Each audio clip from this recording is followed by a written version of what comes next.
नमस्कार, हम संगीता तिवारी। स्वागत बा आप सब लोगन की हमार चैनल भोजपुरी लोकगीत में। आज आप लोगन के प्यारा सा हल्दी गीत सुनावे जा रहल बनी। अगर गीत पसंद आए तो लाइक सब्सक्राइब शेयर करिए और कमेंट करके बताएं कि गीत आप सब लोगन के कैसन लागल।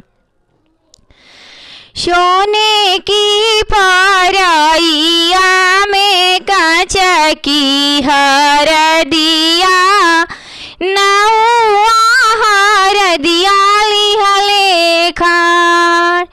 ए माई सोने की परइया में कांच की हरदिया नौआ हरदिया लिहले खार। नौआ हरदिया लिहले खार।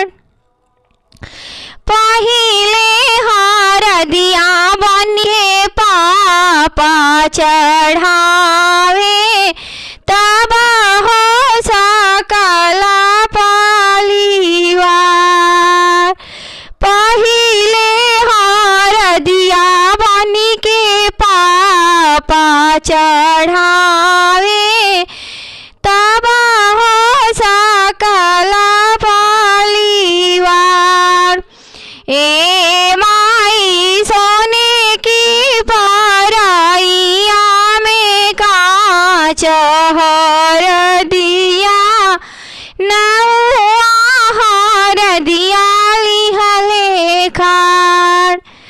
नौआ हरदिया लिहले खार।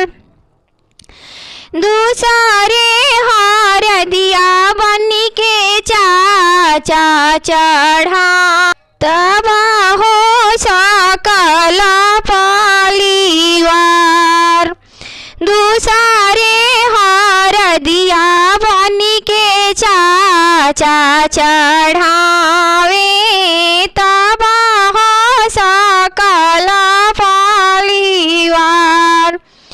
ए माई सोने की परइया में कांच की हरदिया नौआ हरदिया लिहले खार। नौआ हरदिया लिहले खार। तीसरे हरदिया बनी के भैया चढ़ावे तब हो सकला परिवार। तीसरे हरदिया बनी के भैया चढ़ावे तब हो सकला परिवार।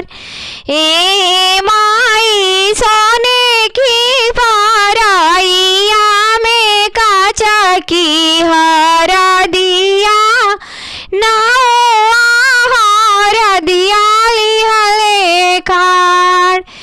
ए माई सोने की परइया में कांच की हरदिया नौआ हरदिया लिहले खार। नौआ हरदिया लिहले खार। चौथे हरदिया बना के फूफा चढ़ा